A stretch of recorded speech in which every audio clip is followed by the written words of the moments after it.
ওরা আমার যুবক ভাইয়েরা, আজকে তোমাদের পায়ে হাত দিয়া বলি ভাই, তুমি দাড়িতে বিলেট মারিও না, দাড়িতে খোর লাগাইও না। আজকে তোমাদের হাতে পায়ে ধরে বলি রে বাবা, গালি দিয়া একটা কথাও বলি না, এরপরও তুমি শুনতে রাজি না, এরপরও তুমি মানতে রাজি না মাস্তানি। কিন্তু ভাই রে, কোটি টাকা দিয়াও যদি বলো দাড়িতে বিলেট মারতে, টুপিটা ফালায়া দিতে, খোদার কসম কিরা বলি রে বাপ, জীবন যাবে এর পরেও দাড়িতে বিলেট মারবো না, খোর মারবো না। এটাই হলো তাকওয়া।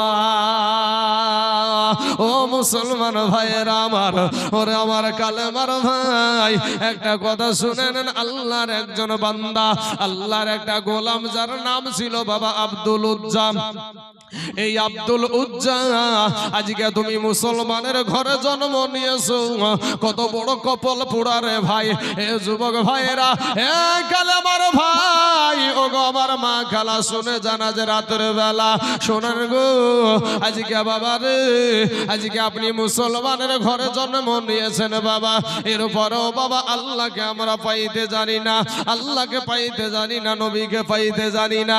কিন্তু বাপ আব্দুল উজ্জা আল্লাহর একটা গোলাম, ছোট অবস্থার তার জনম দুঃখিনী মা জননী ইন্তিকাল করেছে বাবা।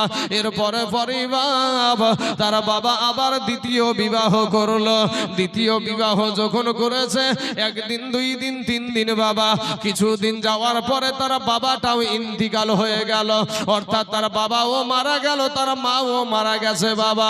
সতার মায়ের কাছে আছে, সতার মা বলে আর না, আর আমি তোমাকে টানতে পারবো না, আর তোমার আমি খিজমত করতে পারবো না, তোমার পেটের খাবারের ব্যবস্থা আমি করতে পারবো না। চাচার কাছে নিয়ে চলে গেল, চাচার কাছে নিয়ে গিয়ে বলছে, ভাই গো, ও গো ভাই, আপনার এই দেখেন ভাতিজা, আপনার ভাই দুনিয়ার জমিনে নাই, আজকে আপনার এই ভাতিজাটার কোনো খাবারের ব্যবস্থা আমি করতে পারবো না। আপনার এই ভাতিজাটার খাবারের ব্যবস্থা আমি কেমন করে করব? আমি একজন মহিলা মানুষ, আপনার ভাতিজাকে আপনার কাছে রেখে দিলাম। আব্দুল উজ্জা নামে বাবা ওই সন্তানটা চাচার কাছে আস্তে আস্তে আস্তে বড় হতে শুরু হয়ে গেল। এখন চাচাও বাবা মূর্তিকে মালা দেয়, ভাতিজাও মূর্তিকে মালা দেয়, চাচাও মূর্তিকে পূজা করে, ভাতিজাও মূর্তিকে পূজা করে। যখন বাবা তরুণ যুবক ছেলে, এই তরুণ অবস্থাতে, যুবক অবস্থাতে একদিন চাচা খাবার খাই, কিন্তু ভাতিজা খাবার খাই না। ভাত গুনা খাবার গুনা নাড়াচাড়া করে। চাচা একটা ডাক দিয়ে বলে, ভাতিজা রে, ওরে ভাতিজা, কেন খাবার খাও না? চাচাকে একটা ডাক দিয়ে বলে, চাচা গো, ও গো চাচা, আপনাকে একটা কথা বলি, একটা কথা বলবো মনে করি, কিন্তু চাচা গো ভয়ে বলতে পারি নাই। আপনি যদি নির্ভয় দেন তাহলে আপনাকে আমি কথাটা বলবো। চাচা ডাক দিয়ে বলে, ভাতিজা রে, আমি তোকে নির্ভয় দিলাম, তুই বলে ফেল। এবার আব্দুল উজ্জা ডাক দিয়ে বলছেন, চাচা গো, একটা বার বলেন গো চাচা, এই মদি মক্কার জমিনে আব্দুল্লাহর বেটা মুহাম্মদ সাল্লাল্লাহু আলাইহি ওয়াসাল্লাম মানুষটা কেমন গো চাচা?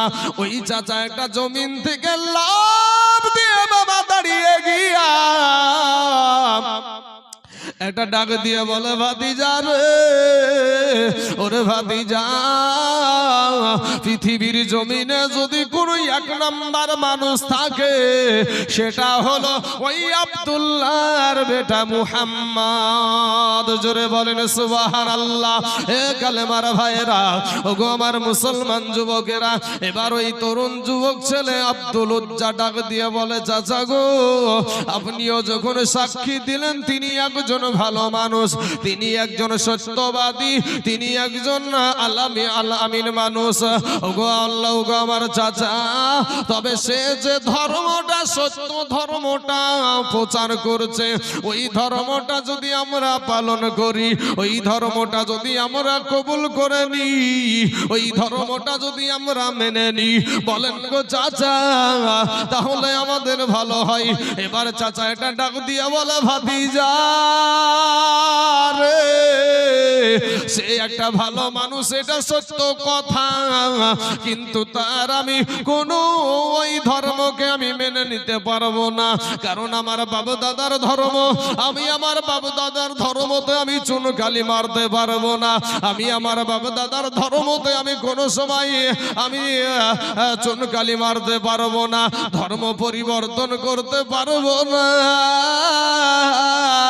যুবক, তরুণ যুবক ছেলে আব্দুল উজ্জাটা ডাক দিয়া বলছে, চাচা গো, আমি এতদিন মনে মনে মনে মনে চিন্তা করতাম গো চাচা, যে আপনি একদিন কালেমা পড়ে মুসলমান হবেন, আপনি একদিন কালেমা হলেন, কামায়ের কালেমাওয়ালা হবেন, আপনি একদিন কোরআনওয়ালা হবেন, আপনি একদিন নবীওয়ালা হবেন, আর তার সাথে সাথে আমিও কালেমা পড়ে মুসলমান হয়ে যাব।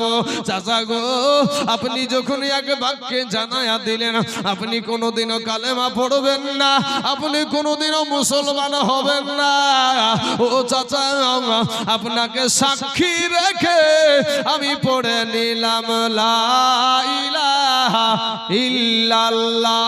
পড়েন লা ইলাহা, জোরে ডাকেন লা ইলাহা লা ইলাহা ইল্লাল্লাহ, লা ইলাহা ইল্লাল্লাহ, লা ইলাহা ইল্লাল্লাহ মুহাম্মাদুর রাসূলুল্লাহ সাল্লাল্লাহু আলাইহি ওয়াসাল্লাম। পালিগ্রাম, সুবহানাল্লাহ, নারে তাকবীর, নারে রিসালাত। পালিগ্রাম থেকে একজন 4000 টাকার দাতা, ধরে বলেন জিন্দাবাদ, সুবহানাল্লাহ, সুবহানাল্লাহ। আল্লাহ গো, এই 4000 টাকাকে আল্লাহ তুমি কবুল করে নাও, আল্লাহ এত দারাজ করে দাও, আল্লাহ রুজি রোজগার তুমি বরকত দান করো, আমিন সুম্মা আমিন। একবার মহব্বতের সহিত নবীর উপরে দুরূদ শরীফ পড়েন তো বাবা। এ বাবা, এ যুবকেরা, ভাই, এ শুনেন, একটু মেহেরবানি করে শুনেন, মাস্তানি করিও না রে ভাই, কখন জানি ভাই তিনখানা কাফন ছাড়া তোমাকে কিচ্ছু দিবে না। যেই বন্ধুদের সঙ্গে আমার ভলেন্টিয়ার ভাইদেরকে বলবো যে আমার মা বোনেদের কাছ থেকে এই গেটের পুরুষগুলাকে, গেটে যারা যে সমস্ত পুরুষগুলাকে আছে ওদেরকে হয় ভিতরে ঢুকান, আর না হলে যারা ভিতরে আসার নিশ্চয় আসবে, আর যারা আসবে না বাবা যে ওখানে আড্ডা মারবে, এই আড্ডা থেকে দূরে সরান। ভলেন্টিয়ার ভাইদেরকে বলবো, আমার মা খালাদেরকে খোলসা দিবেন। বাবাজি, এ বাপ, আমার আল্লাহ নামাজ পড়ে না ভাই, আমার আল্লাহ রোজাও করে না, কিন্তু আমার আল্লাহ ইন্নাল্লাহা ওয়া মালাইকাতাহু ইউসাল্লুনা আলান নবী, আমার আল্লাহ পাক এবং আল্লাহর ফেরেশতারা আপনার আমার নবীর উপরে দুরূদ শরীফ পড়ে, জোরে বলেন সুবহানাল্লাহ। সেই দুরূদ যখন পড়া হচ্ছে তখনও জবানটাকে বন্ধ রাখছেন। কি নিয়ে যাবেন? নিজেকে খুব চালাক মনে করেন? নিজেকে খুব চালাক? চালাক না বাবা, আপনি চালাক না। একবার মহব্বতের সহিত পড়েন না দুরূদ শরীফ, আল্লাহুম্মা সাল্লি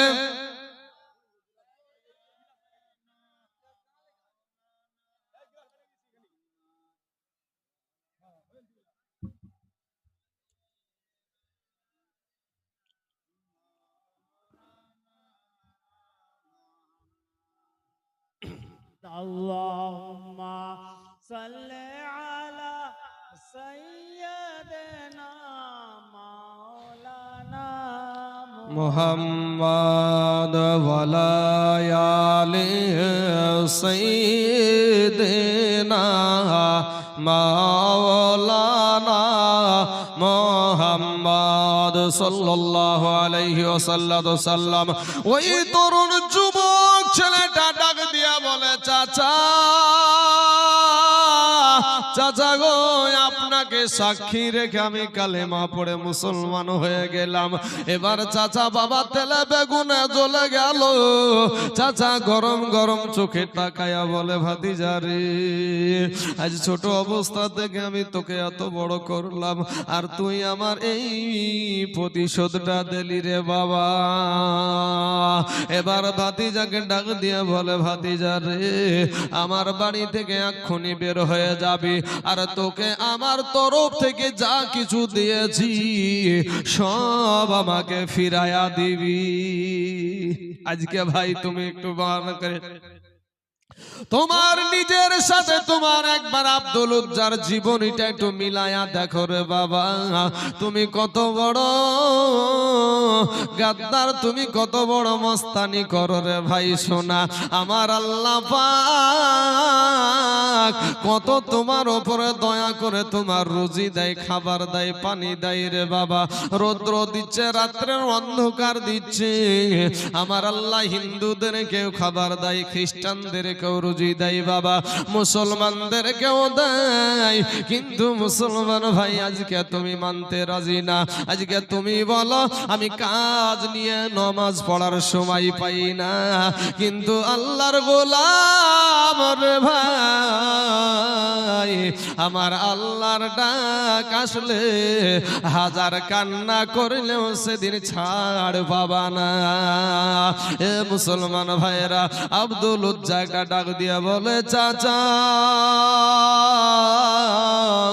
চাচা গো, আমার কিচ্ছু চাই না, আমি শুধু আমার দয়ার নবীকে চাই। জোরে জোরে বলুন সুবহানাল্লাহ।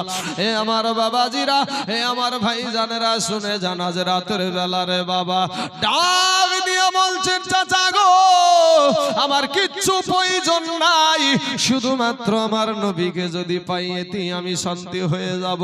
ভাতিজা বাবা টুকটুক করে বেরিয়ে চলে যাচ্ছে। আব্দুল উজ্জার চাচা তখন একটা ডাক দিয়া বলে, ভাতিজা রে, তোর পরনে যে লুঙ্গিটা আছে, ওই লুঙ্গিটাও আমার টাকাতে কিনা, ওটাও তুই আমাকে দিয়ে দে। আব্দুল উজ্জা বাবা দুইটা চোখের পানি ছেড়ে দিল রে বাবা। আব্দুল উজ্জা ডাক দিয়া বলে, চাচা, চাচা গো, আপনি তো জানেন আমার দুনিয়ার জমিনে মা নাই গো চাচা, আপনি তো জানেন দুনিয়ার জমিনে আমার বাবা নাই। চাচা গো, আমি মা হারাই এতিম, বাবা হারাই এতিম, বাল্যকালে মা বাপ যা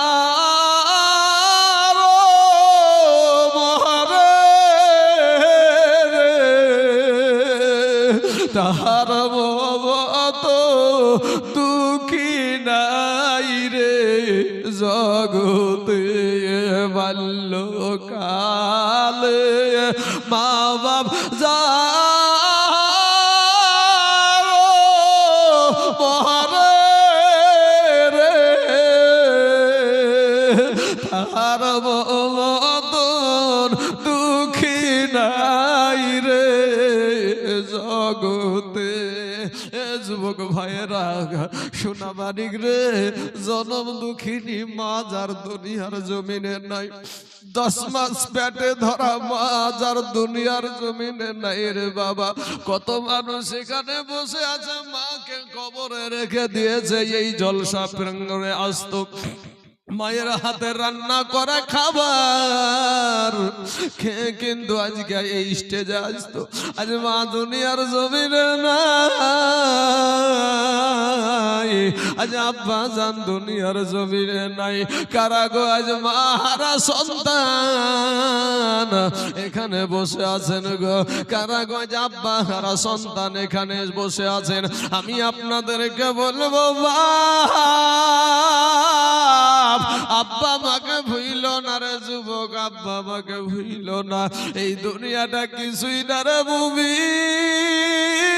আলামিন এরে আমার নবীর উম্মতের দল মাস্তানি করিও না রে ভাই তোমার মুখের ডাক শোনার জন্য এই মাগুলা পাগলের মতো হয়ে থাকে আমাদের দেশে এমনও কিছু যুবক আছে যে ভাই মা জননীকে মা বলে ডাকে না এরকম ব্যক্তি আছে না নাই ভাই মাকে মা বলে ডাকে না রে বাবা আব্বাকে আব্বা বলে ডাকে না এ আমার এই দেশের মুসলমানেরা শুনো গো এই মা জননী গুলা এই মহিলা গুলা একটা বার তোমার মুখে মা ডাক শুনবে একটা বার তোমার মুখে মা ডাক শুনবে তার স্বামীকে আব্বু ডাক শোনাবে এর কারণে মা জননী 10টা মাস যে কি কষ্ট করে ও যুবক রে এই কষ্টের খবর কেউ জানে না রে বাবা এই মা জননী যখন হসপিটালে যায় ডাক্তারকে বলে ডাক্তার গো আমাকে সিজার করবেন করে কিন্তু আমার বাচ্চাটা আমার বেটাটার যেন কোনো ক্ষতি না হয় আমার সন্তানের যেন কোনো ক্ষতি না হয় আজ এমন তুমি কুলাঙ্গার সন্তান হইলা রে বাবা আজকে মা বকে মা বলে ডাকো না আব্বাকে আব্বা বলে ডাকো না আলেম উলামাকে সম্মান করতে পারো নাই রে বাপ আজকে তুমি মাস্তানি করো আজকে তুমি মাস্তানি করো রে যুবক ও যুবক ভাই রে কবরে যাইয়া দেখ বাসের লাঠি রেডি ডমকুল থানা মুর্শিদাবাদ জেলার অন্তর্গত বাপ একটা নার্সিং হোম আছে যেই নার্সিং হোমটার নাম হলো দিয়া নার্সিং হোম ওই দিয়া নার্সিং হোমে আমার একটা ডক্টর কিন্তু আমার বন্ধু আছে বাবা যার নাম হলো মনিরুল ইসলাম বাবাজি ওই ডক্টরকে জিজ্ঞাসা করলাম ভাই গো এই মহিলাগুলা যখন মাছগুলার যখন সন্তান প্রসব হয় যখন তাদের প্রসব হবে না ডাক্তার রায় দিয়ে দিল সিজার করতে হবে বলেন তো ভাই সিজারের রোগীকে কতটা কাটা হয় পেটটা কতটা কাটা হয় ওই ডাক্তারটা ডাক দিয়ে বলে ভাই হুজুর গো একটা কথা শুনে না আমাকে একটা ছবি দেখালো রে ভাই এতটুকু জায়গা কাটে না মা জননীর মোটামুটি এতটা জায়গা কেটে ফেলে যেই মাটার শরীরে কোন রকমের কোন খুঁত ছিল না বাপ তোমার মুখে মা ডাক শোনার জন্য তার পেটটাকে বাবা কেটে ফেললো রে বাবা এরপরে ভাই এ যুবকেরা ওই ডাক্তার বলছে ভাই গো আগে মহিলাদেরকে বাবা অজ্ঞান করা হতো বেহুশ করা হতো কিন্তু এখন সন্তান চুরি হয়ে যাওয়ার কারণে সন্তান দিক ওদিক হয়ে যাবে বলে এই মায়েদেরকে কিন্তু বাবা আর তাদেরকে কিন্তু আর বেহুশ করা হয় না মা জননীর এই জায়গাটা শুধু বোধা করা হয় বাবা মা জননী দেখতে পায় সব কিছু মা জননী বুঝতে পারে সবকিছু এরপরও নিজের জীবনটাকে দেহটাকে বেডের উপরে চাপাইয়া দিয়েছে চাপাইয়া দিয়ে ডাকটাই মনের বাসনা আমি সন্তানের মুখে মা ডাক শুনবো আমি বললাম ভাই ওই মা যখন সন্তানটা বের করলেন মাকে যখন দেখান বলে ভাই গো সাথে সাথে তার জনম দুঃখিনী মা একটা মুচকি হাসি দিয়ে দেয় জোরে বলেন সুবহানাল্লাহ আচ্ছা আব্দুল কাদের 3300 টাকা সুবহানাল্লাহ আব্দুল কাদের সাহেব 3300 টাকা তার মা বাপের জন্য আমি এখনো মা বাপের সেই জায়গাতে আসিনি তবে তার আগেই মা বাপের পাগল মা বাপের সেই সন্তান আজ আব্দুল কাদের সাহেব 3300 টাকা দিয়ে দিয়েছে তা আব্দুল কাদের সাহেব কই কোন দিকে আব্দুল কাদের সাহেব চাচা নাকি চাচা বয়সে বাবজি মা বাপেরকে মহব্বত করেন আলহামদুলিল্লাহ আমি তাইজুল ইসলাম যতই বড় বক্তা হইরা ভাই যতই বড় মুফতি হই আর মুহাদ্দিস হই মক্কা মদিনার ইমাম হইয়া আল্লাহর জান্নাতে যাওয়া হবে না যদি এই মা বাপকে যদি ভালো না বাসি তেমন কোন আল্লাহর বান্দা আব্দুল কাদের চাচাকে বলবো বাপ আপনি যখন বক্তব্যের মধ্যেই যখন আপনি কিসে টাইম করে ভাই এই দেখেন হ্যালো বাবাজি আমার সোনা মানিকেরা, এদিকে ভালো ঠিক করো না, তবে পায়ে বাইরে হবে তোমার সবসিডি উল্টাবে। বাবাজি সোনা আব্দুল কাদের চাচাকে বলবো 3300 টাকা দিয়েছেন বাপ। আমার মন একটা কথা আপনাকে বলবো বাপ, আপনাকে এক্ষুনি বলছি না, আর মাত্র 1700 টাকা পরে দিয়ে দিবেন, 5000 টাকা বুঝিয়ে দেন নাকি বাবজি? হ্যাঁ 1700 টাকা ইনশাল্লাহ পরে বলবেন যে কাউকে একটু খবরটা পাঠিয়ে দেন না, যে ইনশাল্লাহ এই 1700 টাকা 1 বছর আপনাকে সময় দিছি বাপ। 1 বছর পরে 1 বছরের মধ্যে আপনি মাঝে মাঝে 200 100 500 করে এই 1700 টাকা দিয়ে দিবেন। আব্দুল মালিক চাচা আমার, আপনি 3300 টাকা দিয়েছেন, আর মাত্র 1700 টাকা ইনশাআল্লাহ দেখেন ফুরায়া যাবে না রে বাপ। আসেন তো ভাই, এই মা জননী জনম দুঃখিনী মা সন্তানের মুখখানা দেখার সাথে সাথে আনন্দিত হয়ে যায়, খুশি হয়ে যায়। আজ সেই সন্তান তুমি, সেই মাকে তুমি মা বলে ডাকো না ভাই। ভাই রে কবি বলছেন, ওরে মায়ের কাঁদন এ যাবদ জীবন, এই 2-4 মাস বুনের কাঁদন রে, ওরে ঘরের পুরি বাইরের কাঁদন কয়েকদিন পর থাকে না, দুঃখের দরদি আমার এই জনম দুঃখী মা, গর্ভধারণী মা, জনম দুঃখিনী মা, দুঃখের দরদি আমার জনম দুঃখী মা। বাইরে 10 মাস 10 দিন মায়ে এ গর্ভে দিছে ঠাই, রক্ত মাংস খাইয়া আমরা দুনিয়ায় আসলাম ভাই। এ 10 মাস সেহরুল সুবহানাল্লাহ, সেহরুল দিয়েছে 120 টাকা। আল্লাহ গো তার দানকে তুমি কবুল করে নাও। ওরে 10 মাস 10 দিনে মায়ে এ গর্ভে দিছে ঠাই, এ রক্ত মাংস খাইয়া আমরা দুনিয়ায় আসলাম ভাই। ভূমিষ্ঠ হইয়া আমরা উঠিলাম কাঁদিয়া, শান্ত করিল আমার মায়ের বুকের দুগ্ধ দিয়া, এ মায়ের ও সবের কাল বুক ভেসে যায় নয়ন জহলে রে, ও মা সন্তানের কুলে লইয়া ভুলেছে সব যন্ত্রণা, দুঃখের দরদি আমার জনম দুঃখী মা, গর্ভধারণী মা, জনম দুঃখিনী মা, দুঃখের দরদি আমার জনম দুঃখী মা। বাইরে হাতে পায়ে তেল মাই খামা দিল শক্ত করি, পোষা পায়খানা আমরা মায়ের কুলে করি। কথা বলেন ঠিক না ঠিক না? শাশুড়ি কোলে মনে হয়, শাশুড়ি কোলে ভাই আপনি বোধহয় ভুল ভাল বলছেন গো। অবশ্যই সঠিক, মা জননীর আমরা শরীরে পেশাব পায়খানা করি। এ যুবকেরা ভাই শুনো, এটা সত্য প্রমাণ নাও ভাই। তুমি 2টা মিষ্টি নিয়ে যাও, তো 2টা মিষ্টি নিয়ে যদি শ্বশুর বাড়িতে যাও না, কোহিনী দিয়ে সালাজ ভাই বুঝেন আপনারা, বড় সমন্দির বউ হ্যাঁ এমন গুটিয়ে মারবে যে কাজ পাখি 2টা মিষ্টি নিয়ে উঠিয়েছি আমার বাড়িতে। হ্যাঁ তখন শাশুড়িকে যে বিচার দেবে, মা দেখেন তো আপনার বৌমা জ্বালাই, তো তোমারও যে কান্ডা কান্নাই গো জামাই, তুমি কি বিলে কিছু নিয়ে আসবে না, আইনে ভাই না তো 2টা মিষ্টি বিলে কি নিয়ে এসো? হ্যাঁ কোন বিবেক আইনেছো? কিন্তু ভাই যুবক এই ছেলেরা শুনো, তুমি 2টা মিষ্টি নাও, নিয়ে তোমার মায়ের কাছে যাও, মাকে গিয়ে বলো, মা আমার পকেটে টাকা ছিল না, মা আমি 2টা মিষ্টি নিয়ে এসেছি, এই মিষ্টি 2টা খেয়ে তুমি খুশি হও। বলেন তো ভাই মা খুশি হবে না বেজার হবে? হ্যাঁ খুশি হবে। তাই কবি বলছেন, ওর হাতে পায়ে তেল মায়ে খামা দিল শক্ত করি, আর পোষা পায়খানা আমরা মায়েদের কুলে করি, তবু না আমারা করিল এ ভিজিল গুহে মুতে, আমাদের সুখ নাই রাখিয়া আমার মাথাকে ভিজাতে, আবার অসুখ হইলে এ চায়া দেখি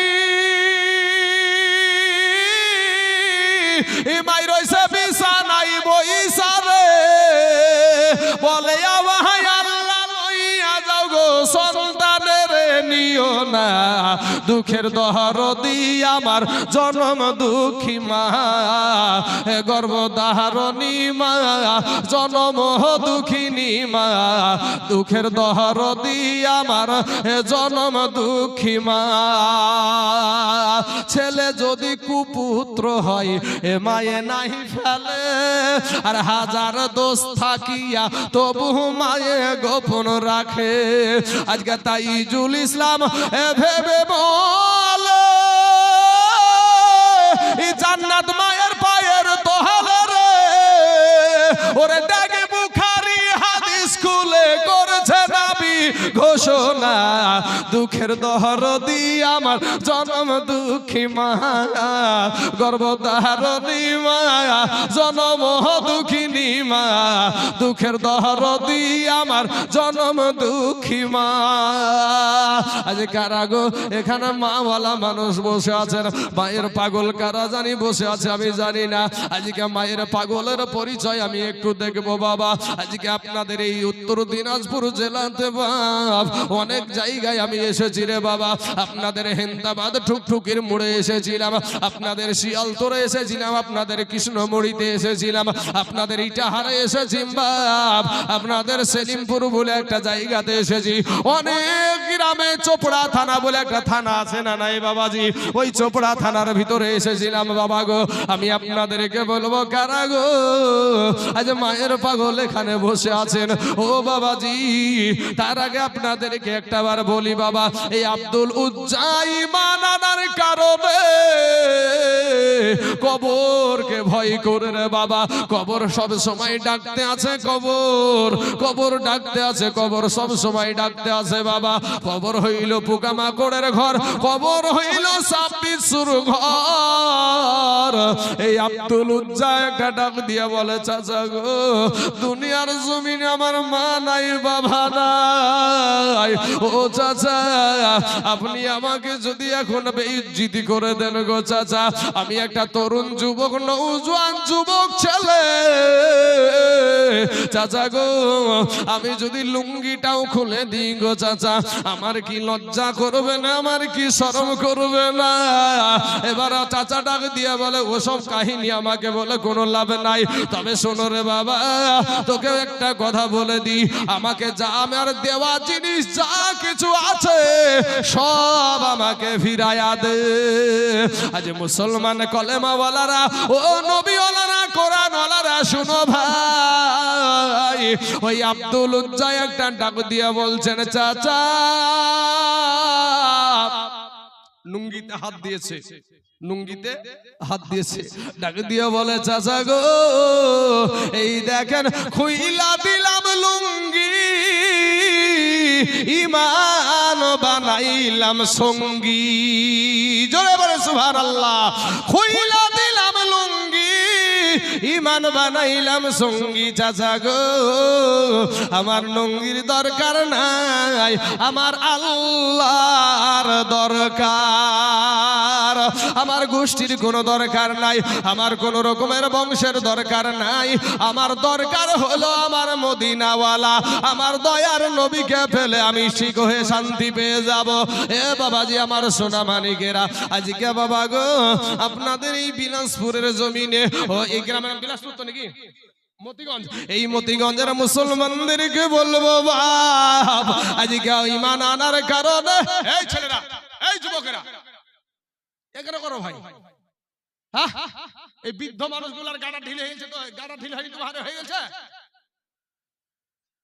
গাড়া ঢিলে হবে বুঝেন বৃদ্ধ যে সমস্ত ব্যক্তিরা আছে এরা কখন পেশা হয় বুঝে না বুঝতে পারে না কিছু ব্যক্তি এরকম বৃদ্ধ অনেক মানুষ বসে আছে আর এদের বাবাজি রাখেন এদের বাবাজি এই যুবকগুলার জানে এদেরই জানে বেশি ঢিলে হয়ে গেছে হ্যাঁ উঠাউঠি করছো আজকে শুনতে রাজি না কবরে যায়া দেখো ভাই এদেরকে কিয়ামতের দিন আজকের এই মজলিসে বারবার উঠাউঠি করার জন্য একটা জবাবদিহি করতে হবে একটা মজলিসে উঠাউঠি করলে বলেন তো ভাই মজলিসের ক্ষতি হয় না সবার ক্ষতি হয় না বলেন না কেন আরে জবানটা একটু দিয়ে উত্তর দিয়েন বাপ শোনা হ্যাঁ সুবহানাল্লাহ তোরে ভাই ছাড়েন কতবার হয় বাবাজি আমার সোনা মানিকেরা তো বাপ আমি আপনাদেরকে বলবো ভাই শোনা আপনার আমার দুশমন না ভাই, আপনার আমার কালেমার ভাই, আপনার আমার কালেমার ভাই মুসলমান ভাই। আরে বাবা পৃথিবীর জমিনে এই মুসলমানের কেউ নাই রে বাপ। আমার আল্লাহকে, আল্লাহর কাছে তওবা করে ক্ষমা চান। আমার আল্লাহ দয়ালু বাপ, আমার আল্লাহর এক ইশারাতে